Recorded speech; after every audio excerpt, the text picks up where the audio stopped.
자, 여러분 안녕하세요. 네, 이번 시간은 신용카드 매출전표 등 수령금액 합계표 또는 수령 명세서라고 부르는 서식 작성을 해보도록 하겠습니다. 자, 교재 연습 문제 2-2번 문제고요. 문제를 잠깐 다시 보시면 자, 교재에 337쪽에 문제가 나와 있습니다.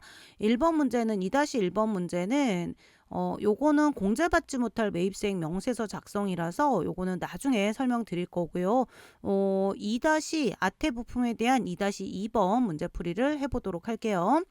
다음은 이제 체크를 하면서 봐드릴게요. 다음은 아태 부품이 법인카드로 사용한 내역이다. 법인카드가 아니고 임직원 명의 카드라고 하더라도 됩니다. 아래 자료를 보고 이기 확정이니까 자, 법인은 10월 1일에서 12월 31일 사이고요. 신용카드 매출전표 수령 명세서 작성을 하래요. 갑을 이거는 굳이 말씀 안 하셔도 되고요. 자, 문제에서 메인 매출전표 입력하라고 줄 때도 있어요. 근데 여러분 메인 매출전표 입력 방법은 아시잖아요. 그래서 사실 메인 매출전표 입력 방법을 아시기 때문에 연습 문제에 굳이 메인 매출전표 입력하는 문제까지는 안 넣어드렸는데요. 유형이 워낙에 많다 보니까 메인 매출전표에 입력하지 않는 문제를 기준으로 설명을 드리고자 합니다. 근데 혹시라도 시험 문제에서 메인 매출전표 입력하시고 그 다음에 작성해 보세요 하면 메인 매출전표 입력을 했을 때 그러니까 57번 카과 이런 식으로 입력이 되면 매입세 공제가 되는 신용카드 전표거든요. 그게 입력이 되면 그러니까 우리가 공제 가능한 것만 입력하시고 서식을 불러드리면 자동으로 반영이 돼요. 서식에. 근데 이제 그런 거보다는 이렇게 직접 작성하는 문제가 더 많습니다. 카드 유형은 사업용 신용카드로서, 그러니까 이제 법인카드니까 개별 거래를 해당 서식에 직접 입력하라고 준 문제고요. 자, 법인카드 번호 우리 법인카드라는 이름으로 자료 거래처 코드 검색하시면 돼요. 거래처 등록을 놓았을 거니까. 자, 이렇게 지금 페이지가 337에서 338까지 이게 6개의 거래가 나와 있습니다. 여러분 교재는 이렇게 아래쪽 한 페이지 3개, 그 다음 페이지 3개 이렇게 나와 있고요. 자, 문제를 보면서 일단 입력을 하시기 전에 제가 설명드린 대로 매입세 공제 대상을 먼저 찾으셔야 돼요. 먼저 입력부터 하시면 안 됩니다. 여러분 우리가 매입세 공제, 신용카드 전표나 현금 영수증으로 매입세 공제를 받으려면 일단 세금 계산서를 가지고 매입세 공제가 안 되는 건 다 지워버리시고요. 그리고 별도 이제 일정한 조건, 세금 계산서를 발급할 수 있는 상황에서 발급한 신용카드 전표인지 현금 영수증인지 그거를 확인하셔야 돼요. 자, 요거는 펜으로 좀 지우면서 말씀드릴게요. 자, K마트는 거래는 10월 4일이니까 이기 확정이 맞고요. 날짜는 지금 틀린 게 없습니다. 자, 부가가치세 포함한 금액이 88만 원이니까 공급가액은 80만 원, 부가가치세 8만 원 잡히는 문제고요. 자, 영업부서 소모품인데 일반 거세자. 아니 여러분 복사용지는 당연히 공제되죠. 이거 특별히 다른 고민 안 하시고 공제 가능하다. 공제 가능한 거 체크해 놓으시면 되고. 자, 박진 헤어샵인데 여기서 이론이 필요합니다. 여러분 신용카드 우리 세금 계산서를 발급할 수 있는 업종인가를 보셔야 되는데요. 자, 박진 헤어샵 뭐죠? 목욕탕, 이발소, 미용실. 목욕탕, 이발소, 미용실은 목욕 서비스, 이발 서비스, 그 미용실에 머리 자르는 서비스, 그 미용 서비스와 관련해서는 세금 계산서를 발급 못하는 업종이죠.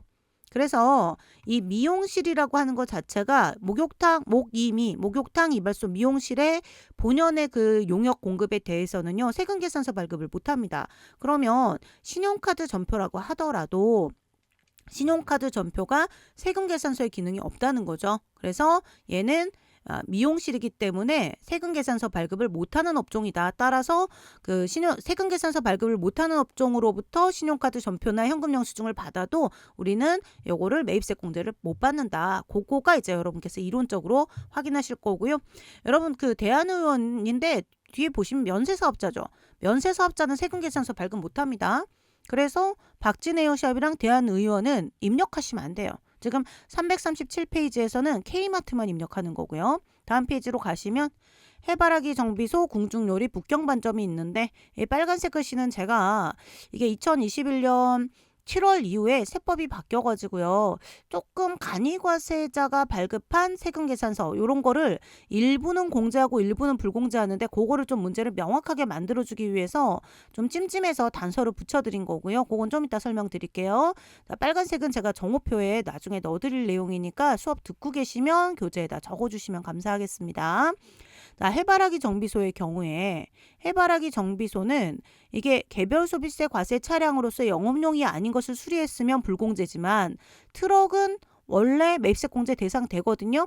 그러면 자, 트럭 수리비는 공제되고 일반 과세자가 발급한 영수증이고 이건 뭐 특별히 불공제할 이유가 없죠. 동그라미 치세요. 근데 만약에 이게 정비 수리를 받았는데 배기량 뭐 1000cc 초과 승용차에 대한 수리비다. 그럼 매입세 공제 안 되는 거죠. 왜? 세금 계산서를 받아도 걔는 공제가 안 되는 거니까.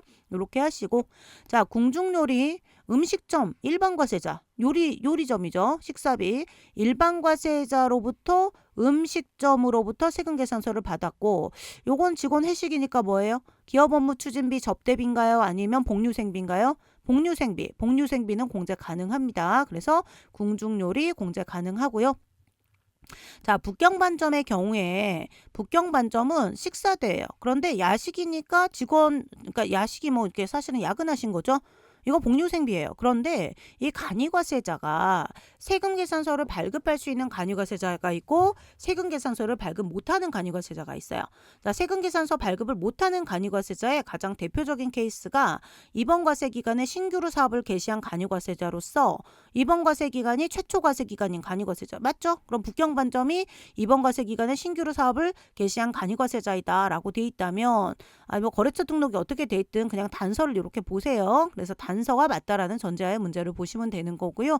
데이터는 나중에 수정해드릴게요. 문제풀이에는 상관없는데 그냥 북경반점의 사업자 등록 번호나 이런 거를 그냥 신규 사업자로 맞춰가지고 해놓는 게 맞긴 맞을 것 같은데 입력하는 데는 큰 상관은 없으니까 그냥 그거는 보고 그대로 따라와 주시면 될 것 같습니다. 자, 간이과세자인데 이번 과세 기간에 신규로 사업을 개시했으면 이 간이과세자는 세금계산서 발급을 못합니다.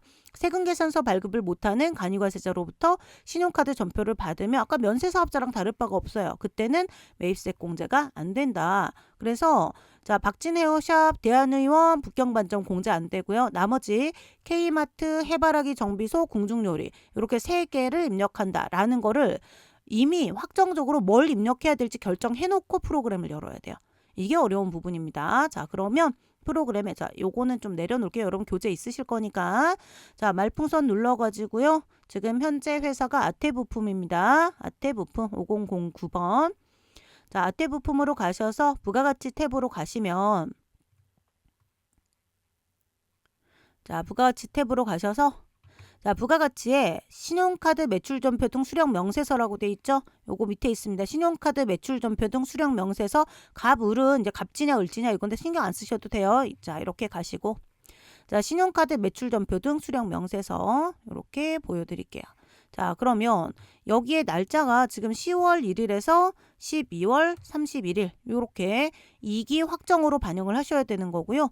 만약에 시험 문제에서 매입 매출전표 입력을 하고 이 서류를 작성해라 라고 한다면 매입 매출전표에 매입세 지금 현재 상황에서 K마트 해바라기 정비소 공중요리를 매입 매출전표에 입력하라는 거예요. 대신 매입 매출전표에 박진헤어샵, 대한의원, 북경반점은 입력하지 않고 왜 공제가 안 되는 신용카드 전표니까 그럼 걔네들은 입력하지 말아요. 실무에서는 걔를 일반 전표 입력하는 거고 이거 구분하는 거는 나중에 어디서 전산세무 1급 1번 문제 전표 입력 문제에서 하게 될 거고 우리는 지금은 그거는 신경 안 쓰셔도 됩니다. 문제에서 매입 매출전표 입력하라는 소리를 안 했으니까 직접 작성하는 거고요.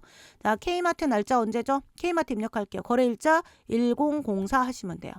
자, 그 다음에 현금, 영수증, 복지, 화물용 이제 운전자 여기 화물운전자 복지카드, 사업용 신용카드, 그 밖에 신용카드에 우리 법인카드는 사업용 신용카드 가시면 돼요. 개인명의, 임직원 명의 카드는 그 밖에 신용카드 하시면 되는 거고요. 자, 공급자. 자, 어디? 우리가 여기서 코드를 누르셔가지고 공급자란에 클릭된 상태에서 코드를 누르시면 공급자 거래처 코드를 조회하실 수가 있고 K마트 죄송합니다. 자, 여기서 K마트라고 조회를 하시면 돼요. K마트 하시면 되고 자, K마트 이렇게 조회해서 입력하시는 거예요. 카드 회원번호요. 지금 우리 법인카드니까 여기서도 카드 회원번호에서 코드 조회. 이렇게 우리 법인 더블 클릭했습니다. 하시고 여러분 우리가 그 문제에서 88만 원이 부가세 포함 금액이니까 80만 원, 8만 원 이렇게 하시면 돼요. 되셨죠? 자, 그래서 10월 4일 K마트 분계 입력하시면 되고요. 분계가 아니고 이제 내용 입력하시면 되고 입력이 어려운 건 하나도 없습니다. 예, 거래처 코드 불러와가지고 하시면 되는 거고.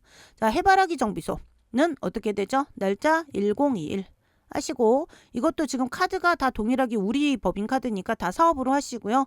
여기서 자, 말풍선 눌러가지고 K마트가 아니고 얘는 해바라기 정비소죠. 해바라기 정비소. 자, 하시면 되고. 자, 그 다음에 카드 회원번호 어떻게 하시면 돼요? 우리 법인카드. 사실 여러분 현실적으로 여러분이 연습하실 때는 여기 클릭돼 있는 상태에서 우리 키보드에 F2를 누르시면 돼요. 저는 여러분 보여드리려고 지금 이거를 코드를 자꾸 누르고 있는 건데 불편합니다 사실. 그래서 이렇게 클릭된 상태에서 키보드에 F2를 누르시면 돼요. 그렇게 하시면 되고요. 자, 금액이 얼마였어요? 해바라기 정비소 50만원. 금액 5만원 하시고 그 다음 자, 마지막 궁중요리 입력할 겁니다. 궁중요리 11월 22일 하시고 이것도 사업용 카드. 만약에 이제 임직원 명의 카드를 줬다. 그러면 임직원 명의 카드는 기타 카드, 그 밖의 신용카드 4번 코드로 가시면 되고요. 자, 여기도 코드 눌러서 어디 궁중요리 하시고 카드 회원번호 엔터 여긴 복사 안 되니까 자, 코드 우리 법인카드 하나밖에 없으니까 어렵진 않죠. 하시고 금액 얼마예요? 궁중요리 60만 원에 6만 원. 60만 원, 6만 원 이렇게 하시면 돼요. 그러면 자, K마트 80만 원에 8만 원. 자, 해바라기 정비소 55만 원. 우리 그다음에 궁중요리 66만 원. 이렇게 입력하시고 저장을 눌러 주시면 됩니다. 하시고 닫기 누르고 나가시면 문제풀이가 완료가 되는 거죠. 이렇게 하시면 돼요. 아니 문제가 뭐 어려울 건 하나도 없습니다. 입력 방법이 어려운 게 아니고요. 사실은 우리가 아까 그 교재 여기에서 뭐를 항상 신용카드 매출전표 등 수령금액 합계표 수령명세서 요거는 항상 관건이 뭐냐면 언제나 이거를 입력할 건가 말 건가. 입력 공제 가능한 금액이면 입력하시는 거고 공제 불가능하면 입력 안 하는 거고요. 만약에 법인카드를 줘도 입력 가능한데 임직원 명의 카드도 돼요.